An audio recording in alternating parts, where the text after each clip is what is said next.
예, 이제 다시 시작을 하도록 하겠습니다. 이제 2부가 실제적으로 1부에서 제가 설명을 다 드려서요. 2부는 마치 복습하듯이 짧게 넘어가는데 2부 자체가 한 6챕터 정도가 있습니다. 있는데 제가 1번하고 2번 챕터는 거의 다 말씀드린 거예요. 그래서 오히려 저 뒤에 가면은 제가 주로 그러니까 이 면역을 암이라는 측면에서 보는 접근하는 거. 그다음에 두 번째는 또 이제 관심 많으신 자가 면역 질환. 그 두 가지 시각에서 하는 것들을 좀 많이 시간을 좀 할애하도록 하겠습니다. 오히려 1번, 2번은 다 아까 말씀드린 거 볼 수 있는데요. 좀 아까 말씀드린 것처럼 면역 반응을 제가 여기 있는 것처럼 면역 세포들의 드라마라고 얘기를 해놨는데 이 아까 사실은 이뮨 네트워크라고 아까 제가 보여드렸죠. 그러니까 제가 그거 할 때 무슨 뭐 자가 면역 질환을 잡기 위해서 조폭의 관계도라 이런 비슷한 얘기를 했지만 어쨌든 그게 뭐 드라마 보더라도 저희 뭐 주요 인물 관계도 뭐 이런 거 나오잖아요. 이런 것들을 이해하는 건 똑같은 얘기다라는 걸 말씀드리는 거고요. 사실은 그런 면에서 봤던 드라마를 이해하려면 주인공들을 알아야 되는데 등장인물들을 알아야 되는데 백혈구 우리 이미 다 얘기했던 겁니다. 근데 여기서 이제 이걸 다 아실 필요는 없고 중요한 게 크게 여기 호중구 아까 나왔던 스파이더맨 있었죠. 단핵구라고 되는데 이게 이제 대식세포랑 같이 마찬가지고요. 림프라고 있는데 림프구 안에 뭐 B세포, T세포 아까 얘기했던 거가 여기에 이제 그 안에 속하는 그 아종이라고 할 수 있을까요? 그런 거가 되겠습니다. 그래서 아까 제가 이건 스파이더맨 얘기했죠. 먹돌이 얘기했습니다. 그다음에 이제 여기 말씀드린 것처럼 림프구 벌써 얘기했죠. 림프구 안에 뭐 B세포, T세포 얘기를 했는데 보시면은 아까 B세포는 항체를 내서 일을 한다.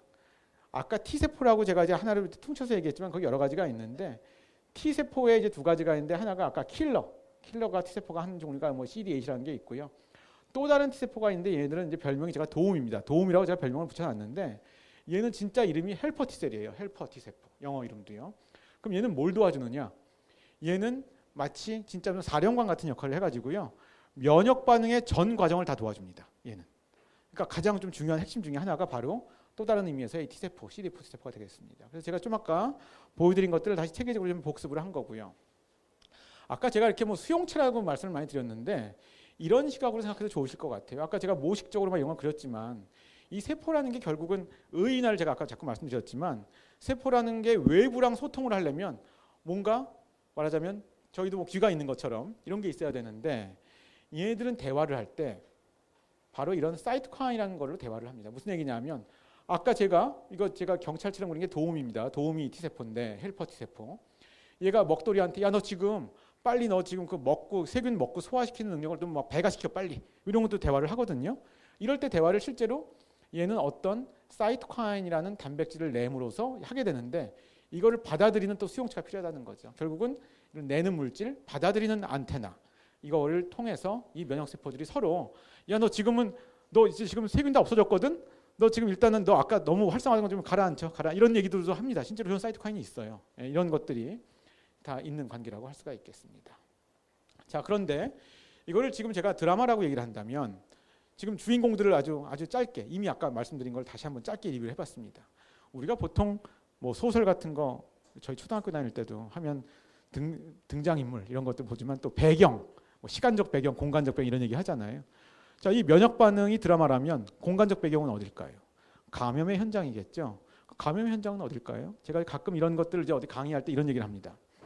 저희가 밥을 먹었을 때 그 밥을 먹은 밥이 위치한 위 안에 공간이 있잖아요. 거기가 우리 몸에 아니에요, 밖이에요? 우리 몸에 아닌 것 같지만 밖이에요. 그죠? 그러니까 제 얘기는 그래서 우리가 음식물을 먹어서 대변이 나가는 그 통로까지는 우리 몸에 아닌 것 같지만 사실은 바뀐 거죠. 제가 그래서 어디가 아니고 어디가 바뀐지를 얘기할 때 비유적으로 하는 말이 있습니다. 어떤 미니 로봇이 있어요. 미니 로봇이 있어 걸어갑니다. 걸어가는데 우리 몸을 뚫지 않고 도달할 수 있는 곳. 거긴 다 밖이에요, 사실은요. 생각해 보시면. 그런 것들이 아까 소화기로도 말씀드렸지만 공기가 들어가는 그 공간. 거기도 미니 로봇이 걸어갈 수 있겠죠. 그런 식으로 따지면. 소변이 나오는 그 공간도 역행해서 소변을 흐름을 역행해서 가다 보면 신장까지 가는 데에서 그 미니 로봇이 어디를 뚫지 않고도 갈 수 있는 공간이 있겠죠. 이런 것들을 다 우리는 엄밀히 따지면 사실은 바뀌기도 한 겁니다. 생각해 보면 그런 데들이 다 미생물들이 들어오는 통로가 되는 거죠. 우리가 다 이유가 있어서 뭐 오줌이 나가야 되기도 하고 음식물을 소화시켜야 돼서 그런 게 구조가 있지만 바로 그런 것들이 말하자면 가장 드러나 있는 그런 관계에서 바꾼 우리 또 피부인 거죠, 사실은요. 결국 여기가 감염의 시작일 수밖에 없다. 그게 호흡기일 수도 있고 소화기일 수도 있고 하긴 하지만 이제 그런 것들이 돼서 저희가 소위 말하는 점막, 피부와 점막이라고 그러죠. 그런 제가 미니 로봇이 도달할 수 있는 그런 그런 데들을 경계 부위들을 다 점막이라고 할 수가 있는 거거든요. 그런 것들이 결국 다 이제 우리 몸과 외부의 경계가 바로 면역 반응의 현장이다라고 말씀드린 거고요. 여기가 사건의 현장이라면 여기가 막 쳐들어왔어요. 그러면 또 막 우리가 대응해야 돼요. 이런 거의 현장이라면 또 하나 우리가 실제로도 만약에 뭐 어서 전쟁이 났다면 전쟁 싸움터도 있지만 약간 후방에 사령부 같은 것도 있죠. 작전본부 같은 것도 있겠죠. 그런 게 바로 림프노드가 되겠습니다. 림프절. 여러분들 아까 림프절 제가 잠깐 얘기했는데 림프절이라는 것들은 이런 데 있어요. 주로 뭐 그러니까 이런 데 뭐 이렇게 접히는 데 있죠. 이런 데, 뭐 이런 데도 있고요. 이런 데 있는데 여기도 있습니다. 이런 데도 있습니다. 있는데 이런 데들은 말하자면 림프관이라는 게 또 이제 있는데 혈관 같은 경우는 뭔가 이렇게 클로즈드 시스템, 뭐 동맥, 모세혈관, 정맥 이어지는 시스템이 있다면 림프절은 그런 게 아니고요.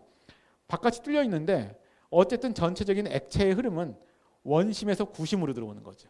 그러니까 여기에 있는 것도 이렇게 림프는 이렇게 흘러오는 거죠. 여기 있는 것도 이렇게 흘러오는데 흘러 들어오다가 림프절이라는 게 약간은 좀 정류장 같은 느낌이 있는 거죠.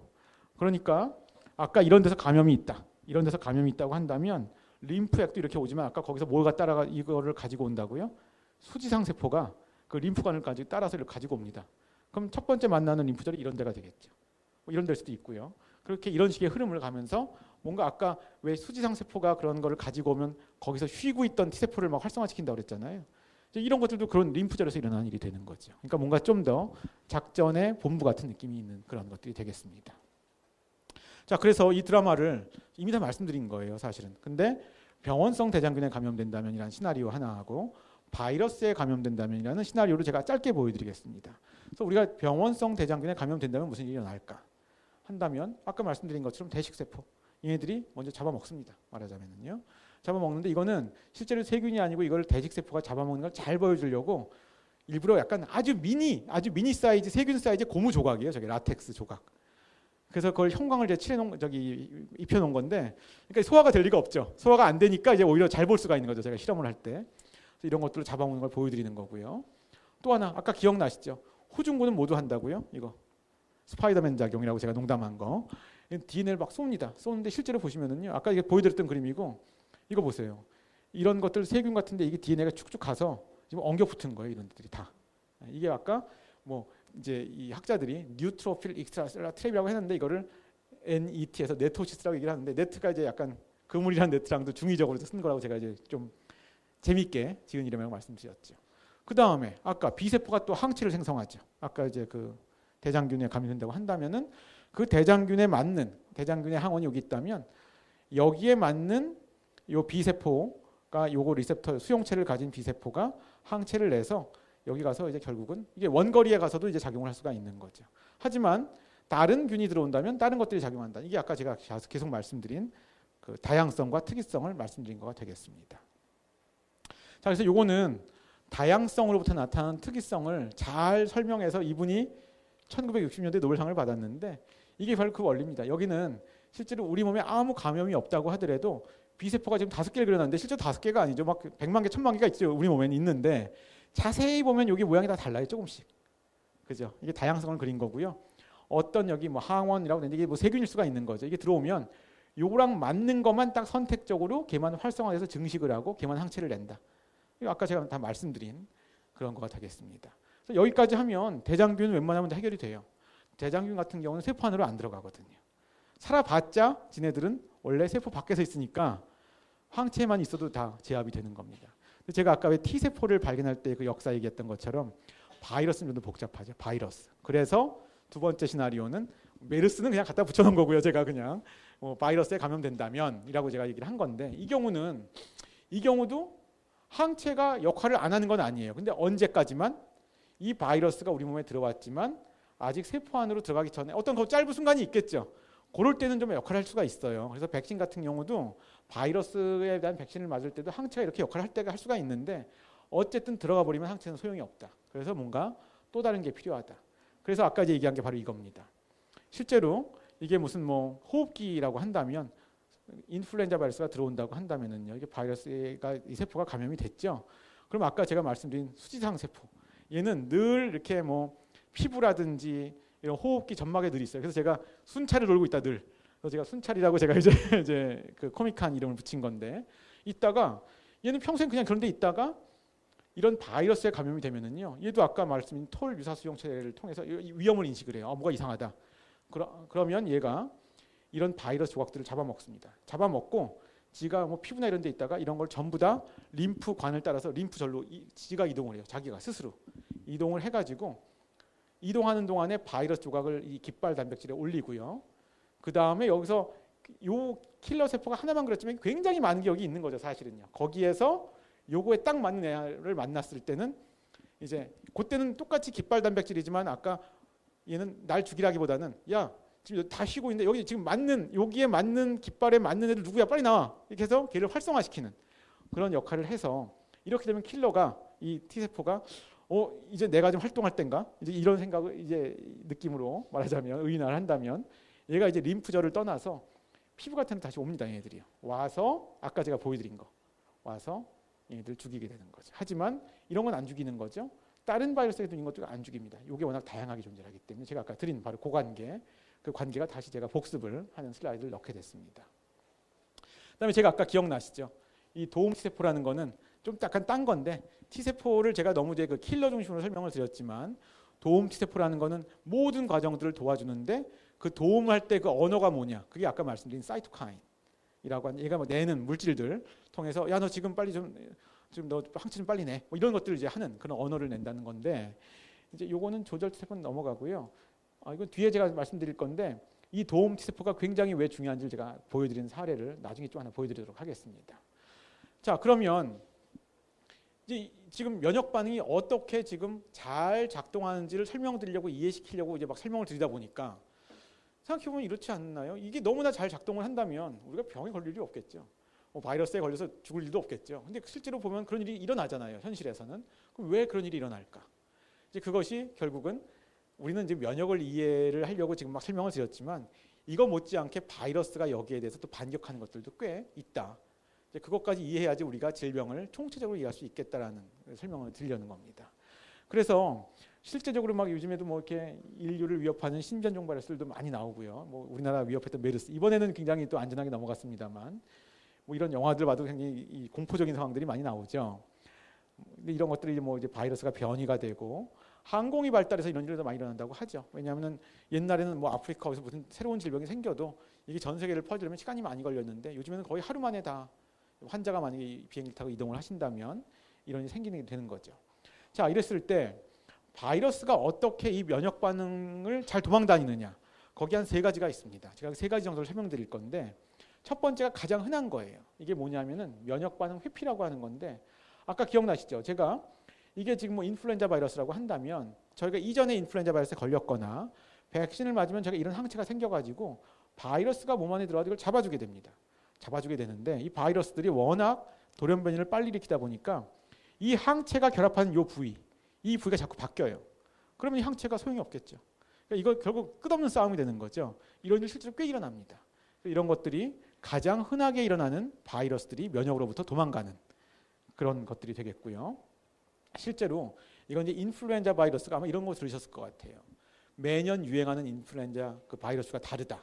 그래서 우리가 백신을 뭐 올해 맞는 거가 또 작년에 맞는 거랑 이번에 무슨 그 바이러스를 바꾼다 이런 얘기 들어보셨을 텐데 이 바이러스의 변이가 가장 심한 것 중에 하나가 인플루엔자 바이러스예요. 그 이유 중에 하나가 여기 잘 그림이 설명되어 있는데 재밌는 거는 만약에 이게 올해라고 친다면 인플루엔자 바이러스는 사람만이 아니고 조류, 돼지도 이제 감염이 됩니다. 근데 만약에 예를 들어서 올해 돼지에는 여기 빨간색으로 된 바이러스가 있고 파란 하늘색, 남색이 있다고 한다면 이 사람의 인플루엔자, 조류의 인플루엔자가 돼지는 다 감염이 돼요. 그러니까 돼지는 다 감염이 될 수가 있어요. 그러면은 감염된 김에 얘들이 막 이렇게 짬뽕이 된 바이러스가 나올 수가 있어요. 그럼 짬뽕이 된 바이러스가 또 사람한테 새로 또 오면 이게 이제 만약에 다행히 짬뽕이 되다 보면 사람한테 감염이 안 일어날 수도 있습니다. 근데 그게 불행하게도 사람한테 감염이 된다면 한 번도 사람이 그 전에까지는 만나지 못했던 바이러스가 아주 새롭게 그냥 생기는 거죠. 이러다 보니까 인플루엔자가 특히 이런 일들이 심하게 일어나는 그런 거라고 볼 수가 있겠습니다. 그래서 여러분들 가장 유명한 인플루엔자 아무리 뭐 1900년대에 들어와서 저희가 무슨 뭐 2009년 신종플루가 어쨌다 하지만 1918년도에 이 팬데믹은 굉장히 심했다고 얘기를 하죠. 그래서 저 당시에 1차 세계대전 중이었는데 사실은 전장에서 총칼로 죽은 병사들보다 독감으로 죽은 병사 더 많았다고 얘기합니다. 그래서 영어에서는 이거는 의학사에서는 그레이트 인플루엔자라고 얘기합니다. 근데 이걸 뭐 이게 여기서 그레이트는 이제 컸다는 얘기지 뭐 위대하다는 뜻은 아니지만은요. 어쨌든 그래서 이걸 뭐 우리말로 할 때 대독감 이렇게 번역은 잘 안 하는데 영어에서는 이걸 그레이트 인플루엔자라고 얘기를 합니다. 하는데 이 당시에 이제 어떤 군 병원 같은 모습을 보여드리는 그런 모습이 되는 거고요. 지금 제가 바이러스가 어떻게 면역 반응을 잘 반격을 하냐를 보여드리는 게 첫 번째 하나 끝낸 거예요. 뭐냐 하면은 자꾸 변한다 자기가. 근데 두 번째는 굉장히 강력해요. 두 번째 반격은 한 종류의 바이러스만 하는 거긴 한데요. 가장 강력하죠. 뭐냐면 아까 제가 도우미 T세포가 중요하다고 얘기했는데 도우미 T세포가 중요한 걸 나중에 가서 말씀드린다고 아까 잠깐 얘기했는데 그게 지금 순간이에요. 순간인데 도우미 T세포가 사실은 만약에 우리가 상상해 볼 수가 있죠. 아까 이렇게 쫙 장황하게 얘기를 했는데 B세포가 없어지면 없다면 어떻게 될까? 우리 몸에 만약에 뭐 킬러 T세포가 없으면 어떻게 될까? 대식세포가 없으면 어떻게 될까? 이런 상상을 해볼 수가 있겠죠. 근데 이런 거 상상하면 사실은 가끔 그런 질병도 있습니다. 태어날 때부터 B세포가 없는 애들 드물지만 그런 게 있는데 감염이 잘 생기겠죠. 어쨌든 간에. 근데 세포 한 종류만으로 친다면 저 도우미 T세포가 가장 중요해요. 왜냐하면 얘네들은 모든 거에 다 관장하는 사령관이 되니까요. 근데 실제로 이것만 없어지는 질병이 있죠. 그게 뭐죠? 에이즈. 예. 그러니까 HIV가 바이러스잖아요. 근데 여러분들 HIV가 이제는 좋은 약이 나와서 이렇게 사람을 죽이는 병은 아니에요. 약만 잘 먹으면 하는데 평생 자신의 소위 말하는 우리가 보통의 그 기대 수명을 다 살 수가 있죠. 약만 잘 먹으면요. 요즘에는요. 근데 HIV가 한때 막 에이즈 공포의 병이었잖아요. 근데 에이즈는 공교롭게도 사람을 죽게 하는 거가 HIV가 너무 막 과증시켜가지고 뭐 하는 게 아니고 그 이름 그대로 면역이 결핍되는 거죠. 근데 왜 그렇게 되느냐? 이 HIV는 이 도우미 T세포만 감염시킵니다. 그래서 이 HIV에 걸려서 한 10년 되면 저 T세포가 거의 다 없어져요. 그러면 이 환자를 직접 죽게 하는 거는 HIV가 물론 근원적인 원인이지만 걔가 직접 죽게 하는 게 아니고 그게 없으니까 그 다음부터 결핵도 생기고 이상한 바이러스도 생기고 해서 환자가 사망하는 거죠. 이게 어떻게 보면은 사실은 면역 시스템에 대한 바이러스의 반격에서 가장 강력한 것 중에 하나죠. 이거는 그 HIV 발견하신 두 분이 이게 2008년인가 9년에 노벨상 받으신 두 분인데요. 사실 이 HIV는 역설적으로 HIV가 워낙 공포의 전염병이었는데 그 당시에 처음 80년대 나왔을 때요. 이게 T세포를 감염시키니까 이것 때문에 T세포 연구를 더 잘하게 된 면도 또 있습니다. 사실은요. 그러니까 이게 계기가 돼가지고요. 그런 역설적인 면도 있습니다. 그런데 지금 제가 이 바이러스가 이제 이 반격을 하는 거에 사실 제가 보기엔 이 HIV도 강력하지만 좀 무식한 방법이고요. 가장 현명한 게 이 세 번째 방법입니다. 잠복이에요. 잠복. 뭐냐면 여러분들 피곤하시면 저도 그런데 피곤하면은 이렇게 입주에 물집 저도 잘 나거든요. 저도요. 근데 그게 이제 왜 그러냐면요. 이 바이러스가 허피스 심플렉스 바이러스라고 단순 포진 바이러스라고 하는 건데 이게 모식도를 보여드리는 건데 아마 저 같은 경우도 인생에 뭐 언젠가 뭐 5살 되게 소아 때 많이 걸리는데 일상적인 접촉으로 걸립니다. 그럼 걸린 다음에 그다음 별로 뭐 사람을 앓게 하지는 않죠. 빌병을 한 다음에 다 난 것 같지만 이게 없어지는 게 아니에요. 오히려 이 바이러스의 특성이 그렇죠. 여기 가가지고 신경절에 가가지고 아무 일도 없습니다. 아무 일도 없이 있는데 얘들은 없어진 게 아니에요. 근데 우리가 잠복이란 게 뭐죠?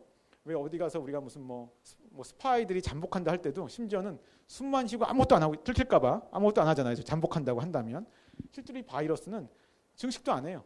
자기 유전자 생산도 안 합니다. 그러니까 그냥 가만히 있는 거예요. 진짜 말 그대로 가만히 있어요. 그래야지 안 들키죠. 안 그러면 자기 단백질을 내고 하면 면역 반응이 또 공격을 할 테니까 가장 영리한 식의 이제 회피죠.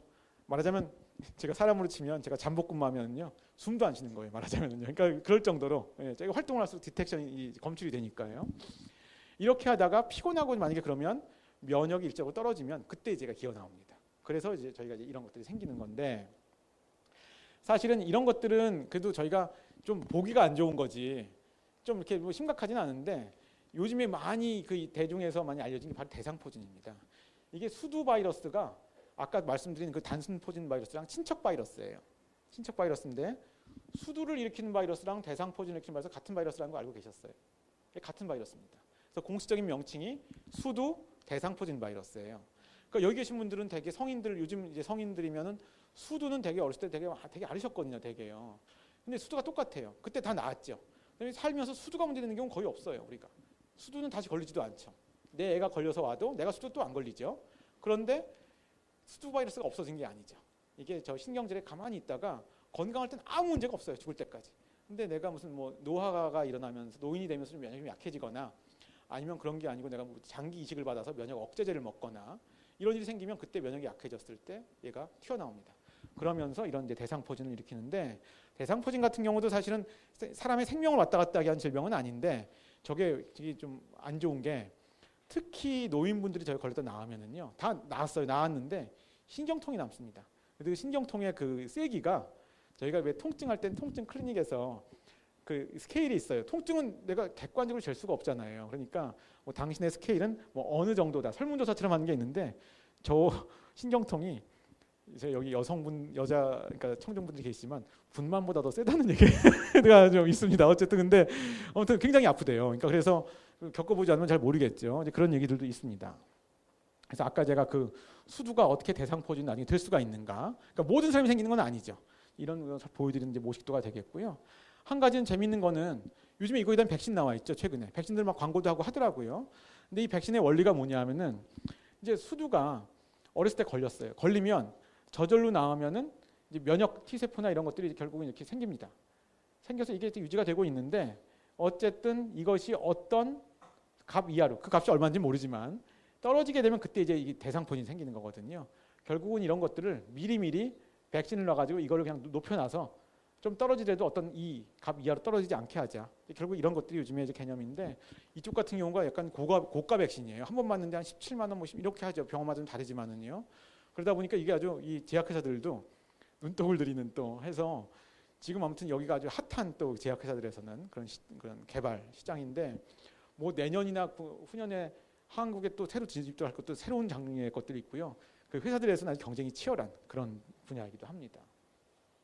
자 이제 이렇게 한 다음에 세 번째 파트를 말씀드리면 결국은 제가 그 면역을 설명드리고 지금까지는 제가 뭐 암이나 딴 거보다는 주로 세균, 바이러스를 상대로 한 면역을 말씀드렸는데 거기에 이제 그 파트의 마지막이에요. 그 파트의 마지막인데 뭐 대장균에 감염된다면 바이러스에 감염된다면 이런 말씀 드렸지만 또 바이러스가 반격할 수도 있다 말씀드린 거고요.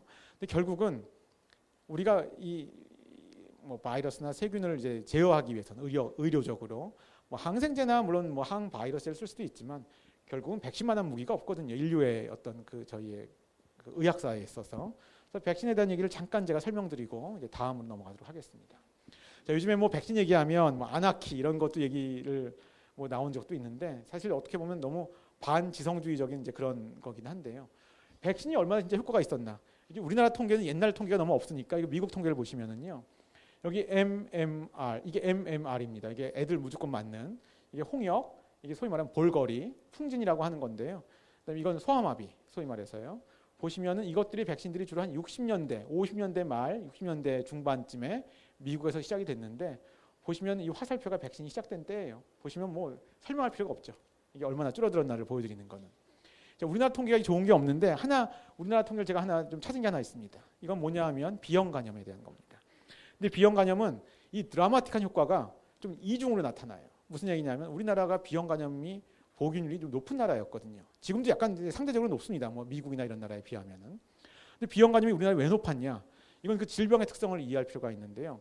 이 질병의 특성을 이해해야지 백신을 누가 개발하더라도 정부에서 우리 왜 예방 접종 권고표 있잖아요. 뭐는 뭐 한 살 때 맞고 이 표를 만들 수가 있는 거예요. 이 질병을 이해를 못하면 그 표를 못 만듭니다. 그러니까 왜 그런지를 설명드리면 우리나라에서 비형 간염이 많은 경우는 이제 그 산모가 걸려 있으면은 태어난 애들이 태어난 직후에 이제 넘어간 일이 많았어요. 근데 옛날엔 바이러스 있는지도 몰랐으니까 이게 말하자면 좀 패턴은 유전병 같은 패턴이 있는 거죠. 약간은요. 하는데 이게 좋은 백신이 나왔는데 지금은 신생아들 태어나면 무조건 애들 백신 맞춰요. 그럼 엄마가 설사 요즘에는 비형 간염 복균자라 하더라도 다 예방됩니다. 지금은. 근데 이제 그러니까 지금도 이런 걸 특성을 이해한다면 이 비형 간염 백신을 10살 때 놓는 건 의미가 있을까요? 그러니까 이 병의 패턴을 이해하면 태어나자마자 거의 초기에 맞는 것 중에 하나가 비형 간염이거든요. 애들 표를 보면은요. 이제 그런 게 있는 건데 우리나라에서 비형 간염 백신을 놓기 시작한 게 한 80년대 말 90년대 그러니까 전국적으로 놓기 시작한 건 그럴 때 시작을 했어요. 그러다 보니까 그 해에 10세부터 18세인 애들만을 조사해 보면 드라마틱하게 떨어졌죠. 80년대엔 그 접종이 시작되기 전이었어요. 지금 보시면 그때 이 청소년들의 15%가 감염돼 있었거든요. 근데 2011년도에 같은 에이지를 보면 거의 없다시피 할 수 있죠. 이게 국가적 예방 접종이 너무 성공적으로 됐으니까.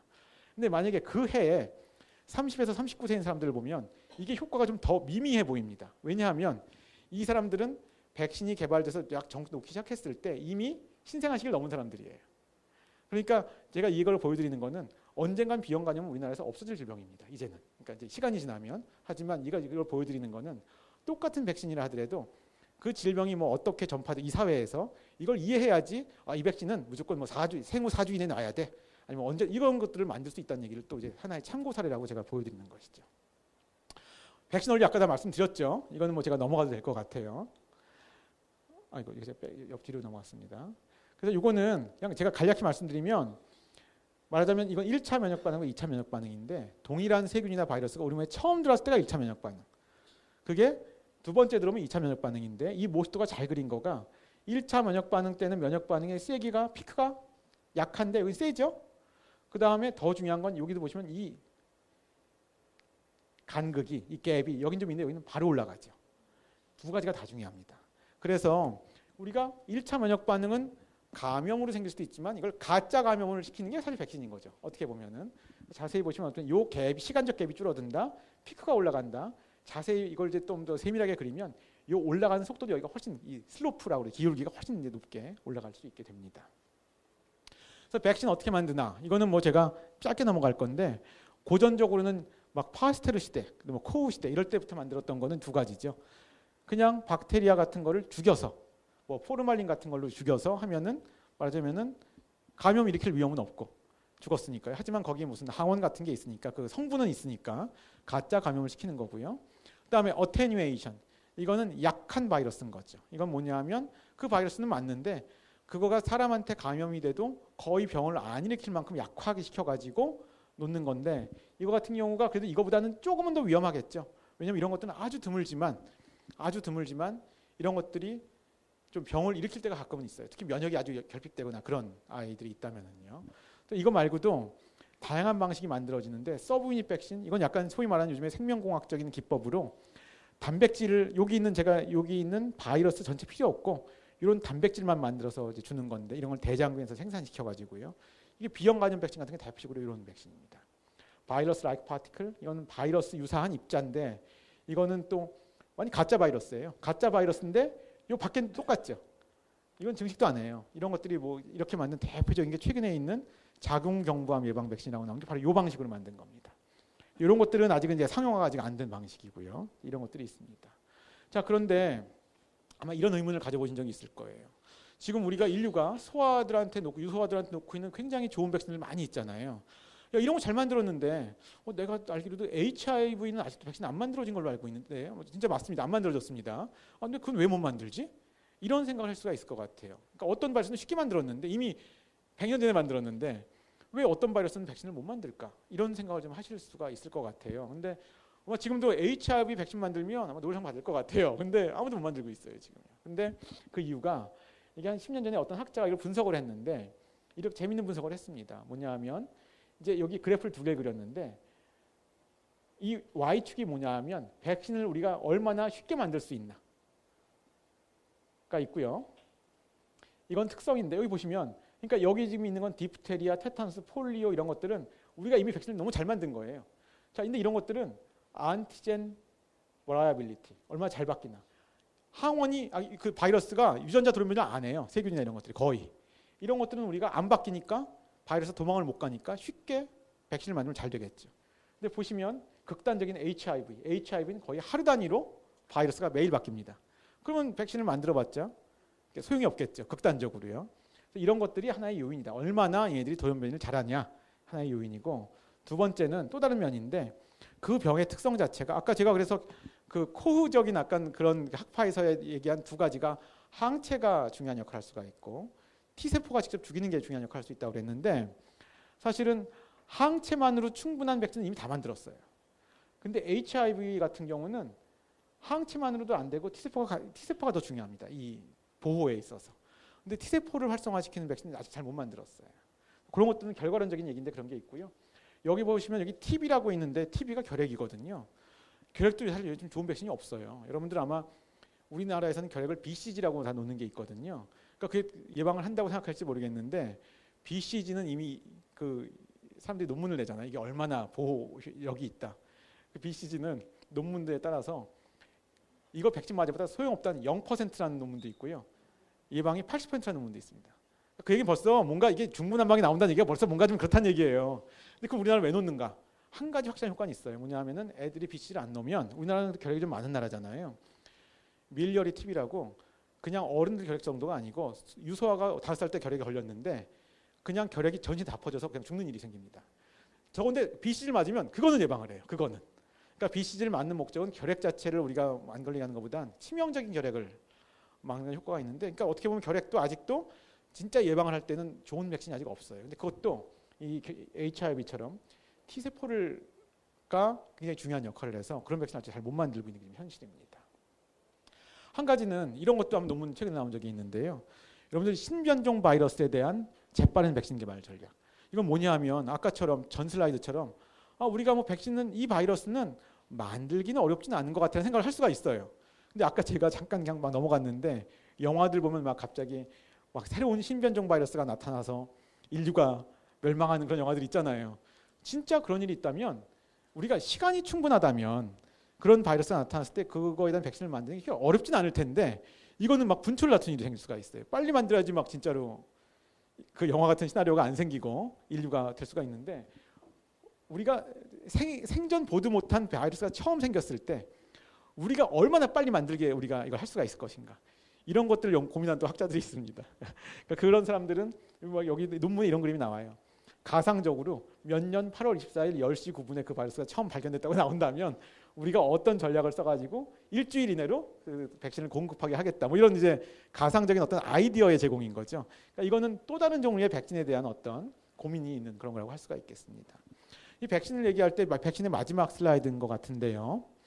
여러분 아마 이 얘기는 아시는 분들이 많을 것 같아요. 집단 면역의 효과라고. 이건 뭐냐 하면 백신이라는 게 만약에 우리가 뭐 질병관리본부 같은 데서도 유소아 애들 다 맞으라고 이제 우리 얘기하지만 만약에 뭐 아나키 같은 분들이 애들 안 맞췄다 한다면 이게 당장은 큰 문제가 안 됩니다. 왜냐하면 이 집단 면역이라는 효과가 우리가 만약에 지금 여기는 백신이 뭐 개발된 게 없거나 아니면 어떤 일이 있어서 이 집단 백신을 한 명도 안 맞았어요. 예를 들자면 백신을 안 맞은 사람들은 다 여기 파란색으로 지금 표현이 되어 있습니다.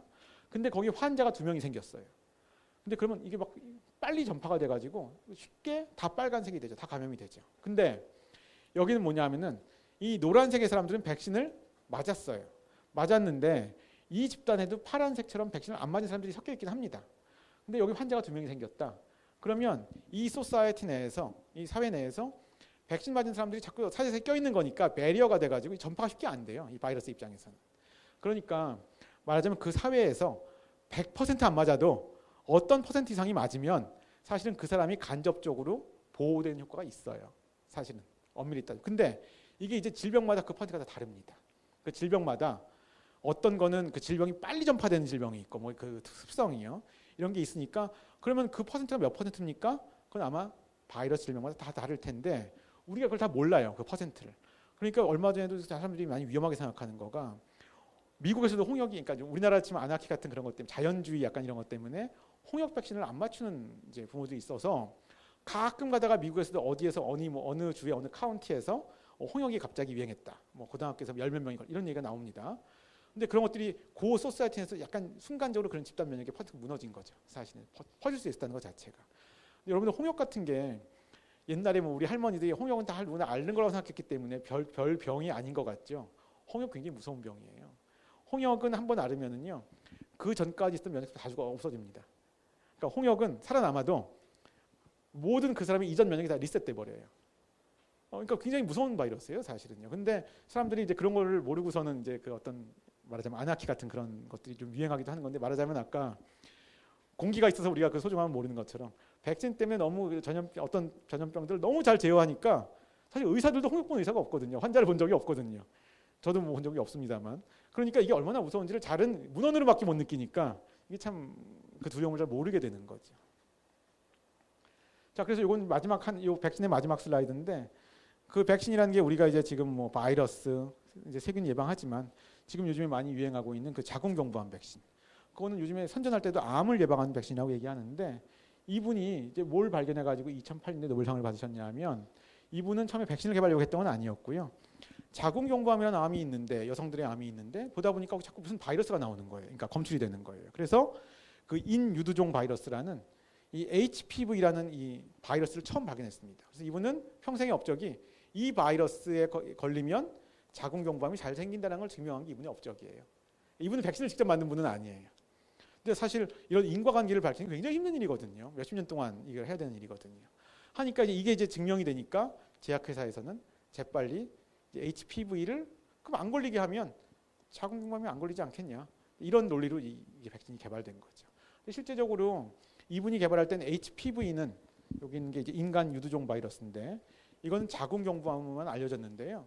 여러분들 지금 병원에서 헤드앤넥 캔서라고 이제 병원 가면 그러니까 두경부 종양이라고 하는 암이 생기는데 주로 구강, 그러니까 인두, 후두, 그러니까 이쪽 목 쪽 이런 데 생기는 암들 그런 거의 한 20% 정도는 저 바이러스 때문입니다. 그래서 아무튼 이게 남자들도 마찬가지예요. 그렇기 때문에 그런 것들이 굉장히 중요성이 있는 바이러스라고 할 수 있습니다. 자, 이제 제가 한 20분 정도 이제 말씀을 드리고 이제 이 강의를 맺을 텐데요. 남은 두 파트가 면역항암제 이야기를 하고요. 그 다음에 이제 자가면역질환 잠깐 얘기를 할 텐데, 요거는 약간 요즘에 어떤 그 면역이 실제적으로 제약회사 또는 병원의 모습을 바꿔놓고 있습니다. 그래서 그런 거와 관련된 얘기를 좀 이제 말씀드릴 텐데, 첫 번째가 이제 암이랑 관련된 얘기입니다. 제가 아까 암에 대해서 얘기할 때 잠깐 그 일부의 끝에 말씀드렸지만, 암은 원래는 내 거죠. 내 건데 유전자에 돌연변이가 있어서 잘 안 죽으면서 과증식하게 되는 어떤 생화학적인 변화를 겪게 되는데, 그러다 보니까 돌연변이가 있다는 것은 벌써 내게 아닌 걸로 바뀌었다는 겁니다. 물론 나와 바이러스의 차이만큼 크진 않아요. 그 차이가. 하지만 조금이라도 달라진 거니까 남으로 인식될 수 있다는 거죠. 그래서 우리가 그럴 때 얘기하는 게 종양항원이라고 얘기합니다. 바이러스 항원이 아니고 종양항원. 그러니까 암세포도 남으로 인식할 수는 있다. 이렇게 얘기되는 건데요. 그러니까 이 암을 할 때 여러 가지 뭐 우리가 지금 수술도 하고 방사선 치료도 하고, 그러니까 면역이랑 상관없는 항암 치료도 하고 이런 것도 하는데, 이 면역을 한번 잘 이렇게 이용해 보면 암을 치료할 수 있지 않을까라는 생각을 처음 한 게요. 이미 100년 전에 처음 나왔어요. 여기 나오면은 1890년도에 First Cancer Vaccine 이미 나왔습니다. 이때 1890년에. 근데 이때는 뉴욕에 있는 의사인데, 외과 의사인데 콜리라는 사람이 이걸 했는데, 지금 보면 말이 좀 안 되는 백신인데요. 허가가 안 되는 백신입니다. 이 당시가 뭐라고 그랬죠? 코우가 막 미생물 세균 발견하고 그럴 때였어요. 그때 어떻게 했냐면은 어떤 사람이 그래도 이런데 튀어나온 암이 좀 더 접근하기 쉬웠을 거 아니에요. 보이니까요. 여기 암이 생기면 거기다가 그 장티푸스균 이런 것들을 죽여가지고 막 주입해줬어요. 그러면 여기서 뭔가 지금 그렇지만 염증 같은 게 생기면서 암도 뭔가 좀 이렇게 좀 줄어들지 않을까라는 좀 나이브한 생각인데, 실제로 지금으로 치면 퍼센트로 치면 굉장히 낮지만 그때 사진 찍어놓은 사람이 있어요. 한 명은 굉장히 좋아졌어요. 근데 그 사람 사진은 아직도 남아 있습니다. 그래서 눈에 보이는 암인데 이렇게 해서 조금씩 그 다음에 몇 개를 찍은 게 남아 있는데, 그게 문제는 너무 드물게 일어나는 치료 효과였다는 게 문제였던 거죠. 그러다가 이 콜리의 그거가 잊혀졌어요. 아무도 이제 신경을 안 쓰다가 이제 면역학, 아까 제가 무슨 뭐 1960년대, 70년대, 80년대 뭐 B세포, 항체, T세포 알면서 막 노벨상도 받고 하면서 면역학이 발전을 하니까 다시 현대적인 접근으로 한번 우리가 암도 면역으로 한번 해볼까 하는 게 한 1980년대 중반 이때부터 이제 다시 시작이 됩니다. 이 면역 항암에 대한 얘기가. 그런데 85년 이럴 때 시작이 됐는데요. 저는 의과대학을 1990년도에 들어가서 96년도에 졸업을 했는데, 그때만 해도 또 어떤 시절이었느냐. 그때 암의 3대 치료가 똑같았어요. 뭐냐면 수술, 방사선 치료, 항암 치료. 제가 이제 의과대학을 다니던 90년대 초반, 초중반에 똑같았어요. 똑같은데 그때도 교과서에 뭐가 나왔냐. 강의하실 때 선생님들이, 교수님들이 이제 제4의 모달리티로, 그 치료법으로 면역이 나올 거다라는 거를 그때부터 나왔어요. 나왔는데 그게 언제까지 성공을 못했냐면 2010년까지 성공을 못했습니다. 그러니까 그동안엔 저는 면역학자니까, 면역학자인데 좀 웃긴 얘기지만 그 종양내과 선생님들, 그러니까 암 환자를 주로 보는 의사 선생님을 만나면은 전 약간 좀 부끄러웠어요, 살짝. 제가 이제 암을 연구하는 쪽은, 제 면역은 전 주로 바이러스를 하지, 암은 제가 부전공인데, 왠지 제가 그런 건 아니지만 면역학자들이 암 보는 종양내과 의사들은 사기친 것 같거든요. 그러니까 된다 연구비도 받고 했는데 아무것도 안 된 거예요. 그게 진짜로 여기 이 그림이 그걸 보여주는 겁니다. 시간적으로 거의 뭐 한 여기는 약간 과장이 좀 있는데 한 2010년까지는 거의 성공을 못했어요. 10년이면 굉장히 최근 과거잖아요. 최근에 성공을 했습니다. 근데 성공이 완벽하진 않아요. 근데 적어도 우리가 이런 거 있죠. 성공을 했는데 뭐 퍼센트가 얼마에서 얼마로 올라갔다고 하면 아직 미미한 것 같아도 그 성공의 모양을 보면 이게 뭔가 내면적으로 바뀌고 있구나. 아닌구나 알 수가 있어요. 근데 이게 뭔가 바뀌고 있어요, 이게 지금. 그래서 이제 사람들이 약간 요즘에 언론에도 많이 나오는 건데요. 아까 제가 이거 기억하시죠? 암에 대한 면역 반응은 바이러스에 감염된 세포에 대한 면역 반응이 똑같습니다. 왜냐하면 암 세포도 생각해 보세요. 죽여야지 해결되죠. 암 세포를 내가 뭐 항체한 잘 안 돼요. 죽여야지 해결됩니다. 그렇기 때문에 아까 제가 이거 킬러 T 세포가 이렇게 해서 바이러스 감염 세포를 죽인다고 얘기를 했는데 이 죽이는 거랑 똑같은 거를 암 세포에 하게 됩니다. 근데 아까 기억나세요? 여기에 깃발 단백질에다가 이 세포가 여기다가 바이러스 조각을 올린다고 그랬잖아요. 이걸로 뭐 나 감염됐으니까 나 죽여 이렇게 한다고 그랬는데 실제로 종양 세포에서는 종양 때문에 생긴 그 종양 항원 나하고 다른 그것이 여기로 올라옵니다. 그러니까 이 여진이 있는 거예요. 그러니까 바이러스랑 유사한 일이 일어나고 있는 겁니다. 근데 그러면은 왜 그 80년대부터 2010년까지 시도했던 모든 그 항암 면역 연구가 다 실패를 했는가? 더 근원적으로 이렇게 생각할 수 있어요. 아니 면역은 나도 원래 있는 건데 내가 왜 그럼 암 환자가 됐지? 사실은 그 항암 면역이 내 스스로 치료는 둘째치고 완벽히 작동한다면 내가 암이 안 걸려야 되잖아. 이런 생각을 할 수가 있죠. 그리고 더군다나 암 환자 된 건 좋은데 그 아까 지난 몇십 년 동안 치료한 건 왜 다 실패했는가? 그 원인은 사람들이 이건 알고 있었어요. 이때 이 킬링이 잘 안 일어나요. 안 일어나는데 왜 안 일어나는지 그 원인을 정확히 알아야지 내가 그걸 리버스를 시키는데 사람들이 지난 80년대부터 2010년까지 이건 알았어요. 이 암 환자에서는 이 킬러 세포가 이론적으로는 암 세포를 죽여야 되는데 잘 못 죽인다. 얘네들 기능이 약화돼 있다. 는 건 알았는데 왜 그런지 몰랐습니다. 그러다가 2000년대 중반에 그 이유를 알게 됐어요. 그게 면역 관문이라고 이제 부르는 건데요. 좀 약간 너무 현대적인 거라서 이제 어려운 얘기들인데요. 그래도 잘 들으시면 이해하시기가 좀 어렵진 않으실 거예요. 자, 이게 너무 이게 영어 용어가 있지만 다시 하면 이게 암 세포, 이게 T 세포가 있으면 아까 이게 깃발 단백질, 여기에 그 암 항원이 있고 이렇게 해서 원래 이걸 인식해서 죽여야 되는데 아까 자꾸 못 죽인다고 그랬잖아요. 사람들이 잘 연구하다 보니까 여기 브레이크가 있는 거예요. 브레이크. 뭐냐면 여기 용어는 PD1, PDL1 해놨는데 암세포라는 거는 PDL1이라는 단백질을 많이 발현하고 암에 대한 T세포는 PD1이라는 걸 과발현하는데 이게 여기를 이렇게 말하자면 언어를 이제 전달해 주는 것처럼 얘가 얘를 이제 자꾸 자극을 하는데 이 자극의 결과가 포지티브 시그널이 아니고 네거티브 시그널이에요. 그러니까 말하자면 이건 브레이크 시그널입니다. 말하자면 아까 이 깃발 단백질을 통해서 들어오는 시그널이 암 세포가 자꾸 얘한테 말하자면 아까 바이러스의 비유처럼 하면 나 암이 됐거든. 그러니까 내가 지금 그 암 항원을 여기다 들고 있잖아요. 그러니까 날 지금 죽여줘라고 하는 뭔가 T 세포 보고 자꾸 공격의 능력을 배가시키는 신호를 보낸다면 얘는 옆에서 자꾸 이거를 찬물을 끼얹는 시그널을 보냅니다. 그 사람들이 이게 암 환자에서 암에 대한 그 면역 세포가 원래 작동을 잘 할 여지가 있는데 그걸 약하게 시키는 원인이라는 걸 2000년대 중반에 알게 됐어요. 그러니까 아까 제가 왜 요즘에 현대적인 항체 신약 개발하는 그 개념에서는 이걸 알게 되는 순간 제약회사들이 어떻게 합니까? 요거에 대한 항체를 또는 이거에 대한 항체를 만들면 얘가 얘랑 결합하지 못하게 얘한테 신호를 못 주게 결합하지 못하게 만든 항체를 만들어요. 그러면 어떻게 돼요? 이 브레이크 시그널이 못 들어가죠. 그러면 T세포가 이제 브레이크가 안 들어가니까 활성화돼서 암세포를 죽일 수 있지 않을까 생각을 해서 그 제약회사들이 두 군데에서 그 약을 재빠르게 만들었습니다. 그게 대성공을 거뒀어요. 그러니까 그게 어떻게 보면 브레이크만 떼줬는데 어떻게 보면 그러니까 못 밟게 해준 거죠. 이걸 브레이크를 못 밟게 해준 거예요. 근데 그거가 성공을 한 거예요. 그래서 이거를 이제 어떤 사람들이 이걸 얘기할 때 지난 몇십 년은 왜 실패했고 최근에 성공하기 시작했냐. 여기 차가 한 대 서 있는데 이 차를 앞에 나가게 하고 싶었어요. 이게 T세포에 활성을 하고 친다면 우리는 처음 가면 대개는 엑셀을 밟게 돼요. 차를. 엑셀을 막 밟았어요. 차가 하나도 안 나가는 거예요. 소리만 그냥 부릉부릉 나고. 근데 이제 원인을 몰랐던 거죠. 자세히 가서 보니까 누가 엑셀을 밟고 안 밟고 문제가 아니고 누가 강하게 브레이크를 잡고 있는 거죠.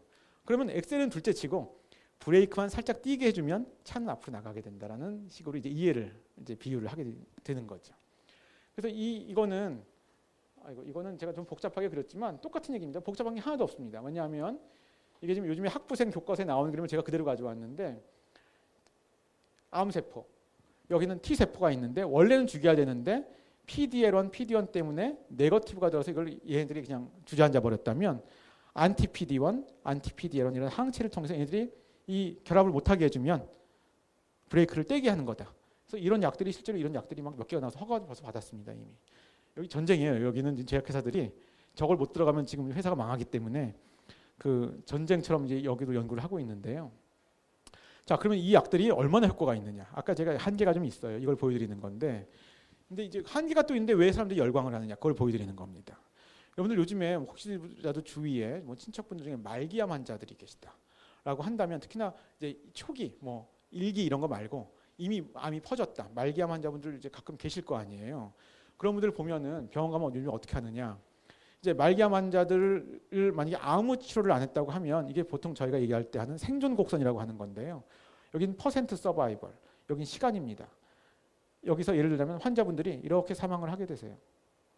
무슨 얘기냐면은 시간이 지나면 점점 사망하시면서 예를 들면 1년 안에는 그러니까 그 말기였다면 100명이 계시다면 다 사망을 하시는 거죠. 예를 들자면요. 요즘에 아마 저런 거 들어보셨을걸요. 표적 치료제 이런 거 들어보셨을 거예요. 그래서 요즘에는 환자분들이 말기암에 걸리시면 막 어서 무슨 표적 치료제 임상 시험한다. 그럼 나 그거 하게 해달라고 막 병원 가서 먼저 얘기를 하는데 그런 표적 치료제들이 굉장히 또 고가예요. 고가니까 그 돈을 안 내도 치료받을 수 있게 임상 시험 들어가면 그렇게 되는 거거든요. 근데 그런 약들이 대개 요 효과를 나타냅니다. 요 효과. 이게 뭐냐하면 여러분들 말기암 환자인데 그 약 써서 완치됐다는 얘기 들어보셨어요? 완치 안 됩니다. 대개는 안 되는데 대개 이 약을 쓰면은요 고가긴 하는데 11개월 평균적으로 생존이 증가합니다. 이런 얘기를 의사가 하세요. 그게 바로 그 관계를 이걸 그린 게 바로 이 파란색 곡선입니다. 무슨 얘기냐면 이 약 쓰면은 대부분 다 효과가 있긴 있는데 이 차이가 11개월이 늘어났는데 결국은 또 다 사망하시는 거죠. 근데 이 면역 항암제 아까 이제 그런 걸 썼더니 녹색 곡선이 나타났습니다. 녹색 곡선. 녹색 곡선은 뭐냐면 이게 이제 이 면역 항암제를 쪽을 옹호하는 사람들이 쓴 논문에서 좀 약간 그 그림이 그런데 실제로 녹색이요 어떨 때는요 이 파란색보다 못해 보여요. 이렇게 떨어져요. 그런데 이 높이가 생깁니다. 자, 이 높이가 생긴다는 건 자세히 생각하면은 개념적으로 제가 높이가 생겼다고 얘기했지만 이게 현실로 생각하면 뭡니까? 장기 생존자가 생기는 거예요. 그래서 이거를 보면은 여기는 모식도니까 이렇게 되어 있지만 실제는 약간 이렇게 됩니다. 이렇게 살짝씩 떨어져요. 근데 어떤 사람은요, 저 면역항암제 처음 맞은 사람, 전 세계에서 처음 맞은 사람 중에 한 명은 거의 한 15년 전, 그러니까 임상시험 초기에 맞은 분이 있거든요. 그분은 사진 보면은 야 어떻게 저렇게 암이 클 때까지 병원에 안 오고 계시지 싶을 정도로 암이 이만해요. 겉으로 보이는 캔서인데 다 없어졌어요. 네, 지금까지 살아 계세요. 미국에 있는 백인 여자분인데. 근데 이제 이런 분들이 있는데 다만 지금 문제가 뭐냐? 이게 100% 환자에서 나타나면 좋은데 여기 보세요. 어떤 환자들은 그냥 사망하시고 이 높이가 생기는 게 한 20%가 생깁니다. 20%. 그러니까 내가 5명 중에 4명이면 저 고가약인데 써봤자 소용없는 건데 5명 중에 1명이 된다면 내가 장기 생존을 노릴 수가 있는 거죠. 그러니까 이게 지금 뭔가 충분하진 않은데 뭔가 패턴을 바꿔놨어요. 저게 암이 완치될 수 있겠네. 면역을 잘 이용하면. 이런 개념을 주게 된 거죠. 그래서 이제 빨간색은 현실의 문제가 아니고 이건 상상의 곡선입니다. 우리가 뭔가를 해서 이제 이 논문에서 이제 얘기를 하는 거죠. 우리가 뭘 해서 이렇게 만들자 이제 하는 건데 이 빨간색 곡선이 이렇게 되면 어떻게 되는 겁니까? 이게 이렇게 수평선이 되면이면 이거는 뭡니까? 이게 바로 말기암도 완치가 된다는 얘기가 되는 거죠. 그런 게 결국은 적어도 꿈이라도 꿔볼 수 있는 입장이 지금 만들어진 게 이제 그런 현실이라고 볼 수 있겠고요. 또 하나 이제 요즘에 그래서 이런 게 자꾸 되다 보니까 암에서는 면역 쪽이 아주 대유행을 하고 있어요. 또 하나 이런 것들도 어떻게 하고 있냐면요. 지금 제가 오늘 오전에 어떤 뭐 국내 제약회사에서 잠깐 무슨 뭐 이렇게 회의를 하고 왔는데 거기에서도 지난주에 예를 들자면 지난주에 뭐 토론토에서 세계 폐암학회가 있었대요. 그러면 거기서 폐암학회에서 나온 게 뭐냐면 임상 선생님들은 여기 종양내과 교수님들 이제 병원에 계시잖아요. 그분들은 거기 참석해서 뭘 이제 배우는 거냐? 이 약을 하나만 쓰면은 뭐 20%인데 뭐 무슨 항암제랑 어떻게 섞어 쓰면은 이게 몇 %가 된다. 이게 임상 시험이 막 하루에 수도 없이 쏟아져 나오고 있어요. 왜냐면 이걸 어떻게 하면 이렇게 올릴 수 있을까를 무슨 기존에 우리가 원래 쓰고 있던 항암제랑 같이 섞어 쓰거나 뭐 섞어 쓸 때도 수술한 다음에 이 약을 쓰는 게 좋을까? 수술하기 전에 쓰는 게 좋을까? 뭐 별의별 이렇게 그 임상 시험을 다 하는 거죠. 그러니까 최적의 사용법을 알기 위해서. 요즘에 아주 그런 것들이 아주 굉장히 막 하루가 다르게 막 자꾸 이 지식이 바뀌고 있는 그런 상황이 되겠습니다. 근데 이제 암 관련해서 마지막은 암 백신이에요. 이 암 백신은 뭐냐하면 여러분들 아까 제가 암은 면역이 관여할 수 있는 거가 암은 원래 내 거지만 암세포는 이게 돌연변이가 되면서 이제 나무를 인식할 수 있는 여지가 있다고 그랬잖아요. 그럼 가장 이상적인 건 우리가 바이러스나 세균 백신 놓듯이 그 남처럼 바뀐 돌연변이 그 부분을 우리가 딱 알아내서 그거를 백신으로 주면 그게 제일 좋거든요. 그건 예방이라기보다는 치료적 목적이긴 하지만 근데 이거 개념은 이미 20년, 30년 다 가지고 있었어요. 가지고 있었는데 그 돌연변이가 다 똑같질 않아요. 환자마다. 똑같은 폐암이라 하더라도 다 달라요. 환자 개개가 다 달라요. 그러니까 이게 이론은 있지만 내가 어떻게 그럼 이 환자가 폐암이 걸렸는데 이 환자는 어떤 돌연변이가 있는지 어떻게 알지? 이거 아는데 우리 휴먼 게놈 프로젝트 하듯이 하려면 20년, 15년 걸리면은 돈은 돈대로 들지 뭐 엄청 많이 들지만 환자도 사망하실 거 아니에요. 근데 이건 면역학에서 혁명이 온 게 아니고 이정호 교수님이 강의한 데서 나왔겠지만 요즘에 뭐 차세대 염기서열 분석법이라고 해서 너무나 싼 값에 너무나 빠르게 그 사람의 유전자를 알게 된 거죠. 이게 면역학의 발전이 아니었는데 이것 때문에 누가 암에 걸리면 그 사람의 그 암이 될 때 생긴 돌연변이 다 금방 알 수 있게 됐어요. 그러니까 자연스럽게 따라온 지식이 야 그러면 그 돌연변이를 그 사람 거를 백신으로 만들어서 넣어주자. 그래서 이 생각을 가지고 있던 상상 속의 이론을 바로 현실화시킬 수도 있었던 거죠. 그래서 이게 아직은 이게 무슨 뭐 우리가 돈이 많다고 내가 할 수 있는 그런 게 없어요. 아직은 없는데 이 개념을 실제로 만들어서 환자한테 진짜 줘본. 근데 이 환자가 당장은 이게 최적화가 안 돼서 완치가 되지도 않았어요. 근데 이 개념을 한번 환자한테 해본 거. 그게 작년 7월달에 처음으로 세계 처음으로 네이처에 논문이 나왔습니다. 근데 이제 지금은 이제 처음 이거를 개념을 한번 해본 거야. 이래서 네이처에 나온 거지. 이건 당장은 뭐 이렇게 쓸 수 있는 건 아닌데 이게 아마 5년 뭐 이렇게 적어도 10년 이내에는 아마 상용화가 될지도 몰라요. 근데 이건 환자 맞춤형, 개인 맞춤형 암 백신이 되겠죠. 그래서 이제 거의 다 끝에 이제 왔습니다. 근데 마지막에 온 거는 이제 과잉도 병이다. 아까 말씀드린 거죠. 알러지, 자가 면역 질환. 근데 알러지는 남은 남이지만 환경에 흔하게 있는 무해한 물질에 대한 면역 반응이고 자가 면역 질환은 내 세포에 대한 면역 반응. 그러니까 있을 수 없는 거죠, 사실은요. 그러니까 이 자가 면역 질환이 가장 성공적으로 끝나려면 내가 죽어야 되는 거지. 제거돼야 되니까. 그죠? 그러니까 이제 그게 말이 안 되는 거죠, 사실은요. 이제 그런 역설적인 상황이 된 거죠. 그래서 이거의 이제 가장 기본 중에 하나는 아까 이미 1908년도에 그 에얼리가 얘기한 것처럼 면역 반응은 남에 대해서 일어나야지 나에 대해서 일어나면 안 된다. 그걸 우리가 무반응, 나에 대한 무반응을 우리가 면역 관용이라고 합니다. 면역 관용. 우리가 관용적이다 이렇게 하잖아요. 근데 이제 이게 깨지면 자가 면역 질환이 일어나는 거죠. 그래서 아까 말씀드린 가장 흔한 종류의 하나, 류마티스 관절염. 좀 흔한 편인 거죠, 이것도요. 건선 이런 것들이 다 자가 면역 질환으로 피부에 있는 병 이런 것들이 일어나는데 요즘에 이런 것들이 이전에 비해서 엄청나게 치료하기 좋아졌어요. 물론 단점은 굉장히 고가입니다. 또 그나마 또 우리나라는 이제 보험이 많이 되다 보니까 그나마 좀 이제 또 상황이 나은 편도 있는데요.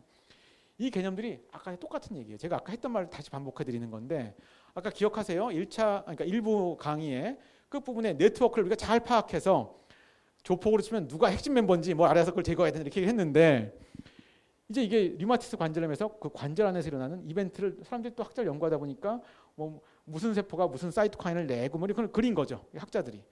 그리고 나서 보니까 TNF라는 사이토카인하고 IL-1이라는 사이토카인이 제일 중요한 걸 알게 됐어요. 그래가지고 사람들이 약을 만듭니다. 아까 똑같아요. 이 경우는 TNF랑 IL-1이 자꾸 여기서 불을 지르는 사이토카인이니까 TNF나 IL-1에 대한 항체를 약으로 만들었어요. 그래서 그 항체를 넣어주면 어떻게 됩니까? 이 어떤 막 얘네들이 작용하는 것을 차단할 수가 있겠죠. 항체라면 항상 그 애를 잡아주는 역할을, 방해라는 역할을 하는 거니까요. 해서 지금 이 TNF 알파에 대한 항체가 했더니 진짜 너무 좋아지는 거예요. 그래서 지금 아마 전 세계 약에서 매출액 기준으로 이제 순위를 매길 수가 있죠.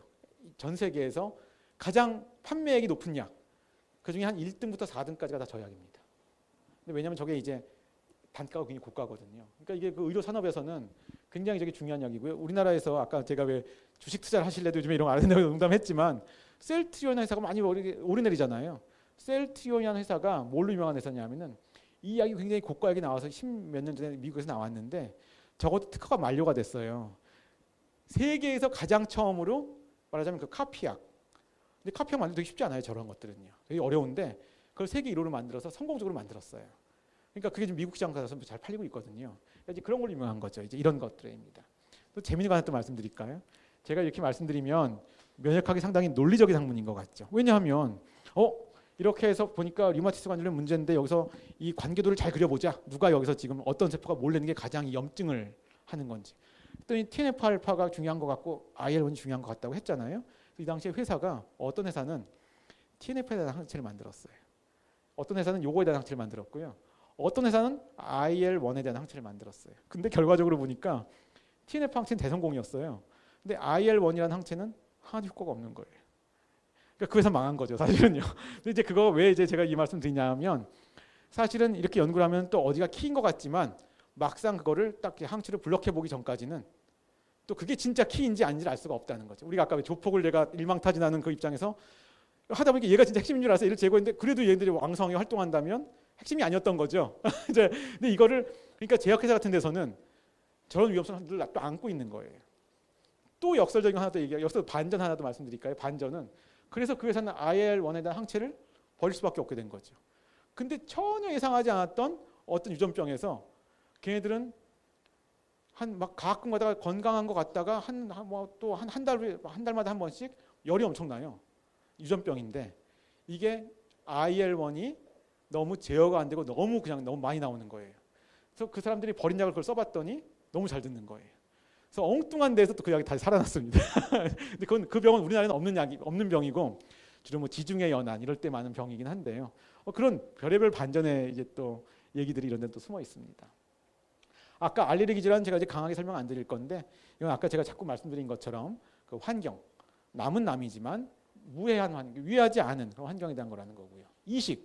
이식도 이제 어떻게 보면은 면역 반응이 자꾸 올라가는 거를 우리가 약하게 하려고 우리는 의료 현장에서 노력은 하지만 이건 또 다른 종류의 환경인 거죠. 원래 자연 환경에 없는 일을 우리가 일부러 만든 거죠, 사실은요. 그 의료적 목적 때문에.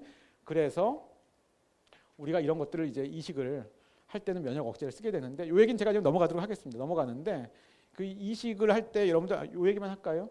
지금 어쨌든 면역 억제제를 많이 드시게 하니까 사실 뭔가 목숨을 앗아갈 만한 병이 있으니까 이식을 이제 하신 거죠. 하지만 그 면역 억제제를 드시면은 약간 감염의 위험성 같은 게 있다 보니까 그분들은 좀 조심하시죠. 하지만 그게 또 맨날 또 막 걸리는 완전히 면역이 에이즈 환자처럼 셧다운된 건 아니고요. 살짝 이제 다운시키는 그런 정도인데 재밌는 거는 요즘엔 그 표현을 잘 안 쓰는데 여러분들 저거 많이 아시잖아요. 우리가 수혈할 때 혈액형을 맞춰서 해야 되는 건 많이 아시잖아요. 근데 처음에 이식을 많이 할 때 처음에 할 때는 그걸 몰랐는데 막 했어요. 처음에는요. 자꾸 이게 안 되는 거예요. 면역 억제도 좋은 게 없었지만 나중에 알다 보니까 조직형이라는 게 있는 걸 알게 됐어요. 그러니까 혈액형은 수혈할 때 혈액형이 있는 것처럼 조직형이 맞으면 심지어는 면역 억제제 안 먹어도 됩니다. 근데 혈액형은 몇 개 없잖아요. A 뭐 B 몇 개 없잖아요. 조직형은 너무 많아요. 그 타입이요. 그러니까 이 두 사람이 맞을 확률은 별로 없어요. 완전히 일치할 확률은 일란성 쌍둥이가 아니고서는. 그래서 아마 이거를 기억하시면 저랑 같은 세대일 것 같으신데 옛날에 신문에 성덕 바우만이라고 아시죠? 옛날에 그 사람이 한국에서 옛날에 미국을 입양 간 어릴 때 간 사람인데 그 사람이 군인이었을 거예요. 뭐 육사단가 나와서 미국에서. 근데 그 사람이 백혈병에 걸렸는데 골수 이식을 맞으면 되는데 골수 이식은 이 조직형을 딱 맞춰야 되거든요. 이 맞는 사람은 미국에 별로 없는 거예요, 이게. 그래서 한국 사람 중에서 그걸 뭐 찾는다. 그때 한 96년, 7년 그럴 때 한참 신문에 많이 나왔었어요. 그래서 그분이 결국 지금 살아계신지 잘 모르겠지만 어쨌든 그런 일들도 이 조직형을 맞추려고 하는 그런 노력 중에 하나입니다. 마지막입니다. 그래서 제가 마지막 몇 장 슬라이드 안 되는데 제가 나하고 남 이걸 굉장히 강조했습니다 오늘. 그러니까 그 면역의 그 이해에 있어서 나는 공격하면 안 되고 남은 공격해야 되고. 그래서 아까 항체 이런 것도 하고 하는데 또 아까 토ල් 유사 수용체도 그런 걸 어떻게 잘 조절하는지 알게 됐는데 저희가 이렇게 설명하면 우리가 딱 보기에도 남 명확히 나와 남이 구분되는 것 같지만 이게 참 그렇지 않다라는 걸 제가 좀 애매하게 오히려 모호함을 가지고 결론을 내릴 거예요. 무슨 얘기냐면 나의 정체성, 엄마에게 태아는 남인가라고 이제 지금 질문을 주셨는데 또 하나 장내 미생물은 남인가를 보여드릴게요. 이게 무슨 얘기냐면 엄마와 아빠는 대개는 완전한 남이죠. 남인데 와이프가 만약에 아내가 무슨 신장이 망가져서 남편의 신장을 이식하면은 거부 반응이 일어나죠. 남이니까. 그래서 면역 억제 먹어야 되죠. 근데 실제적으로 태아는 유전자본으로 보면 정확히 반이 남편 겁니다. 근데 왜 태아는 거부 반응이 안 일어나죠? 그러니까 태아는 그럼 왜냐하면 절반은 정확히 남이에요. 근데 왜 거부 반응이 안 일어나냐는 거죠. 그러니까 이런 거가 그럼 태아는 난가요, 남인가요? 아까 이제 여기는 나와 남이 명확히 구분이 되는데 태아는 어떤 거냐는 거죠. 그 존재가. 이제 이런 면에서 봤을 때 실제로 이제 이런 걸 연구하는 분들은 이 태반, 플라센타에서 그러니까 실제로 면역 반응이 일어날 수가 있기 때문에 플라센타에서 태반에서 굉장히 강한 면역 억제 메커니즘이 작동하고 있어요. 그래가지고 그러니까 모든 유산에 그런 건 아니지만 자꾸 습관성 유산하는 분들의 어떤 일부는 이게 그 태반에서 면역 억제가 제대로 안 들어가는 거예요. 그 유산 그런 타입의 유산은 엄마가 태아를 자꾸 거부 반응을 면역 반응 일으키는 경우가 그러니까 모든 유산이 그런 건 아니고요. 그런 게 일부가 있습니다. 그런 경우도 있습니다. 자, 두 번째 아까 제가 그 장내 미생물 얘기를 했는데 아까 제가 미생물은 무조건 나무라고 자꾸 얘기했는데 요즘에 무슨 뭐 그 장내 미생물에 대한 연구들 많이 나온다는 얘기 좀 들어보셨을 거예요. 저희 건강한 사람들도 장내 미생물이 엄청 많거든요. 얘들은 사실 공생적인 것도 있어요. 어떤 영양분은 저희만으로는 소화를 못 시키는데 그 미생물이 좀 소화를 해주면 저희가 또 흡수하는 것도 있거든요. 그러니까 같이 살아가는 건데 별로 병도 안 일으키는데 실제로 보니까 얘네들한테 면역 반응이 안 일어나는 거예요. 남은 남이잖아요. 그럼 또 우리가 사람들이 연구합니다. 왜 질병을 일으키는 세균은 또 면역 반응이 일어나는데 얘는 왜 안 일어나지? 얘는 남과 남인가 면역기가 느끼기에. 이제 요거는 제가 정답은 오늘 안 드리는데 제가 이제 약간 좀 결론을 그 열린 상태로 이제 끝내긴 할 건데요. 이렇게 나하고 남이라는 게 또 명확한 것 같지만 현대 면역학이 아까 제가 완성을 시켰는데 완성에 또 구멍이 있다는 거죠. 왜 그럼 아까 이 장내 미생물들은 면역 반응 안 일어나지? 이것도 좀 연구의 대상입니다. 요즘에. 그래서 이런 것들이 이제 하나의 이론이 위험 이론이라는 게 있는데 미생물이 들어오더라도 위해하지 않으면 우리 면역계는 가만히 있는다. 얘네가 공격을 했을 때만 얘네들이 어떤 다시 또 그걸 방어를 한다는 또 그런 이론들이 세포 수준에서 또 얘기가 되는 것들이 또 있습니다. 그래서 진짜 마지막 슬라이드인데요. 이거 제가 안 보여줘도 될 것 같은데 여기 오신 청중분들한테는 제가 이렇게 이런 강연을 하면은 꼭 이제 오는 게 뭐 그러면 진짜 홍삼을 먹으면 면역이 좋아지나 이런 걸 물어보시는 분 계세요. 근데 저희가 이제 이 학문으로 다루는 면역은 이런 거랑은 좀 이제 약간 좀 다르다. 이제 그러니까 제가 뭘 드셔라 드시지 말라 이런 얘기하는 게 아니고 뭐 저게 몸에 좋다 하더라도 그건 면역하고는 되게 우리가 어떤 하나의 음식을 먹어서 면역이 좋아진다는 건 한 번도 증명된 건 하나도 없습니다. 그러니까 그런 것들은 너무 이제 꼭 음식 하나로 뭐 이런 거 생각하지 마셔라. 알약 하나로 이런 걸 말씀드리면서 제 강의를 마치도록 하겠습니다.